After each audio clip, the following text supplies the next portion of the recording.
نحمده ونصلي على رسوله الكريم أما بعد فأعوذ بالله من الشيطان الرجيم بسم الله الرحمن الرحيم إنا نحن نزلنا الذكر وإنا له لحافظون صدق الله العظيم۔ کیوں نہ ہو ممتاز اسلام دنیا بھر کے دینوں میں، کیوں نہ ہو ممتاز اسلام دنیا بھر کے دینوں میں، وہاں مذہب کتابوں میں، یہاں قرآن سینوں میں۔ میرے محترم اساتذہ کرام اور میرے ہم مکتب ہم مشن ساتھیوں، السلام علیکم ورحمۃ اللہ وبرکاتہ۔ سامعین محترم، آج میری تقریر کا موضوع ہے عظمت قرآن۔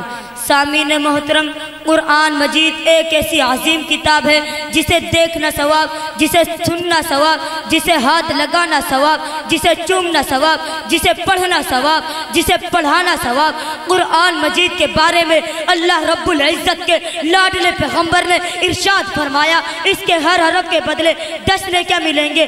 جیسے ہم پڑھے الف لام میم، بظاہر یہ ایک کلمہ ہے، لیکن چونکہ اس میں 3 حرف ہیں، الف لام اور میم، ان 3 حرف کے بدلے 30 نیکیاں ملیں گی۔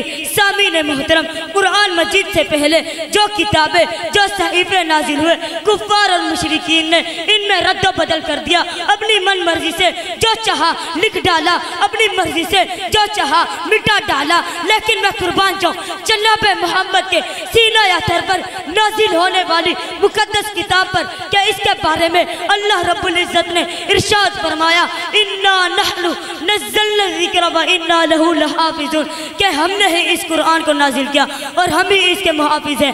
سامعین محترم، قرآن مجید کی حفاظت اللہ رب العزت نے اس طرح کی کہ لاکھوں فرعون آئے، حامان اور قارون آئے، لیکن اس قرآن میں تبدیلی لانا تو بڑی دور کی بات ہے۔ کہیں سے ایک نقطہ مٹا نہ سکے اور کہیں پر ایک نقطہ لگا نہ سکے۔ شاعر کہتا ہے قول خدا قول محمد فرمان نہ بدلا جائے گا، ہے قول خدا قول محمد فرمان نہ بدلا جائے گا، بدلے گا زمانہ لاکھ مگر اللہ کا قرآن نہ بدلا جائے گا۔